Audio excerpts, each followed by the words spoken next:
Hi friends, మనకి India versus Australia match అయితే జరుగుతుంది. సో ప్రతి మ్యాచ్కి ఏంటంటే మనకి టాస్ అనేది చాలా ఇంపార్టెంట్. బౌలింగ్ పిచ్ అలానే batting pitch.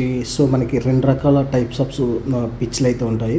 So bowling pitch అయినప్పుడు మాత్రము మనకి ఫస్ట్ టాస్ విన్ అయిన వాళ్ళు మనకి ఫస్ట్ బౌలింగ్ తీసుకుంటారు, ఎందుకంటే బౌలింగ్కి ఎక్కువ ప్రిఫర్ చేసేది కాబట్టి. అలానే బ్యాటింగ్ పిచ్ వచ్చేసరికి ఫస్ట్ టాస్ విన్ అయిన వాళ్ళు ఎవరైతే ఉంటారో వాళ్ళు బ్యాటింగ్ ఎన్నుకోవటం అయితే జరుగుతుంది.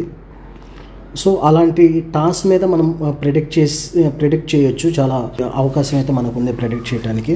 సో దాని గురించి టాస్ గురించి మనం డఫాబెట్లో ఎలా మనం టాస్కి సంబంధించిన ఇన్ఫర్మేషన్ని ఇప్పుడు మీకైతే చెప్తాను.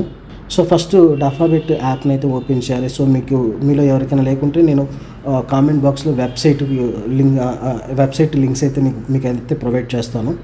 సో మీకు కొన్ని ఫ్రీ కాయిన్స్ కూడా యాడ్ అవుతాయి. సో వాటి వల్ల మీరు చాలా బెనిఫిట్స్ అయితే మీకు యాడ్ అవుతూ ఉంటాయి.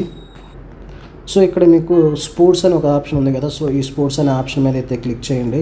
ఇప్పుడు మీకు ఇండియా వర్సెస్ ఆస్ట్రేలియాకి సంబంధించి టాస్ గురించి ఇన్ఫర్మేషన్ అయితే ఇవ్వటం అయితే జరుగుతుంది. ఇక్కడ మీకు చాలా కింద ఒక 5 కాలమ్స్ అయితే ఉన్నాయి. మీకు ఇక్కడ ప్రీ ఈవెంట్స్ అని ఒక ఆప్షన్ అయితే కనిపిస్తుంది. సో ఆ ప్రీ ఈవెంట్స్ మీద అయితే మీరు క్లిక్ చేయండి. ఇక్కడ చూడవచ్చు మీరు ఆస్ట్రేలియా వర్సెస్ ఇండియా అన్న ఆప్షన్ అయితే మీకు కనిపిస్తుంది కదా. సో ఇక్కడ మీకు టాస్కి సంబంధించి ఆస్ట్రేలియా విన్ అయినా 1.92, అలానే ఇండియా విన్ అయినా సరే మీకు 1.92 వరకు అయితే రావటం అయితే జరుగుతుంది. అంటే 1000కి 920, ఆస్ట్రేలియా విన్ అయినా 920 మనకి రిటర్న్ వస్తుంది. మన 1000తో కలిపి అంటే మనకి టోటల్గా 1920 అయితే రిటర్న్ అయితే రావటం జరుగుతుంది. అలానే ఇండియా విన్ అయినా 1920 అయితే మనకి రిటర్న్ అయితే రావటం అయితే జరుగుతుంది.